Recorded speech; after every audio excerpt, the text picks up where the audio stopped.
काहे हमार नौकी भौजी। अरे के है हो का कहत रह?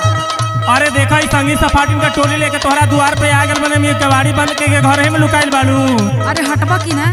अरे रंग खेले आयल मानी खोल न केवड़िया खोल अपन खोल। अरे जाना होने दूसर द्वार देखो। खोल सुनो सुनाओ। होली के रंग चढ़ल बाटे का पार पे। अच्छा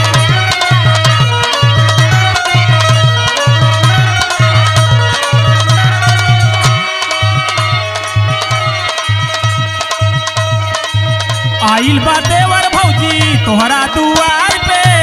बुझाता बढ़िया से आ गइल बा देखा टोली लेके आ गइल बा खोला केवाड़िया।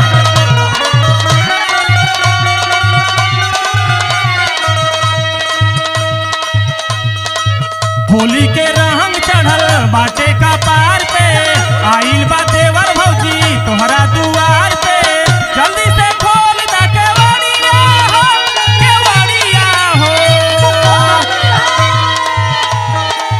रंगवा से भरल बिया मोर पीछा करिया। रंगवा से भरल बिया मोर पीछा करिया। रंग देबे तोहरो चुनरिया हो। रंगवा से बुझलू ना खोला केवाड़ी खोला।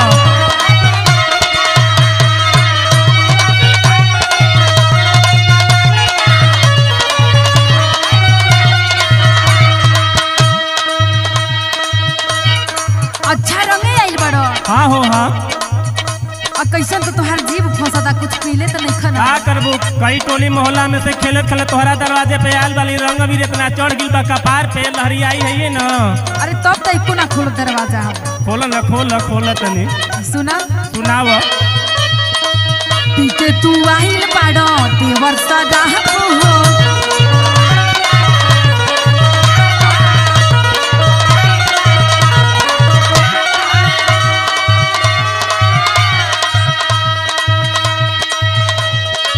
हमके बुझाता तोहर नियत खराब हो। ना भौजी ऐसा मत होता नियत हमार खराब नहीं बा तोहरा पर। मुझे बुझाता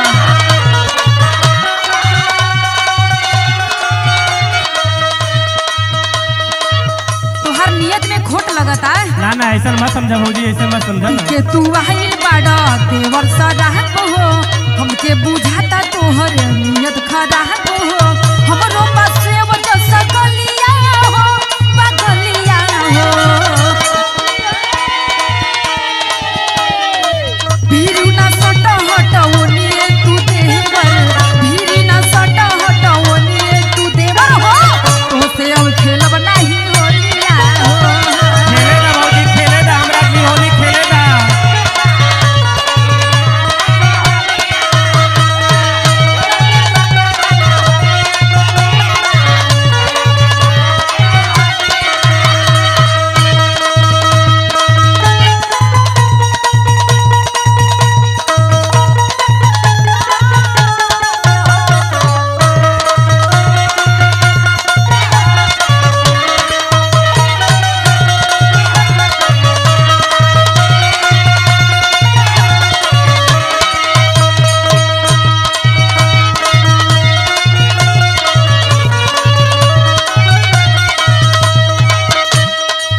सुना ये मान लो की भौजी अब का कहता रह?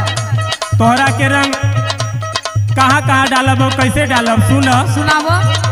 ढूढ़ी में ढार देबे चोली के फाड़ देबे।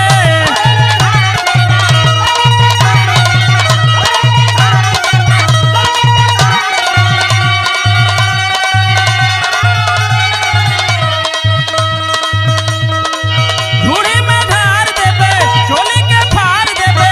बोले बुझे ऐसे ऐठ के ये भौजी सुधारिए देबे ना।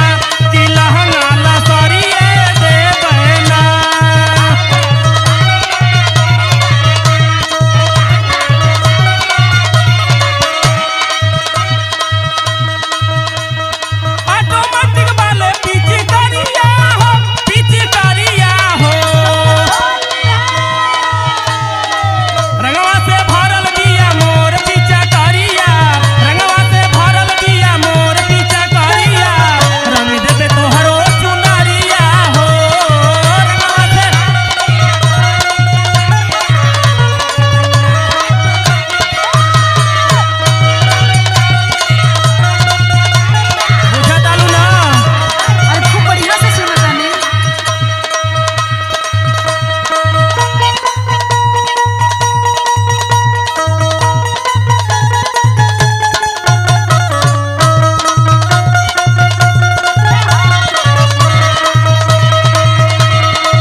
ना ना माने वाला नहीं बा, होली का रंग बा, खिलाए वाला है, ये होली में आगिल बा।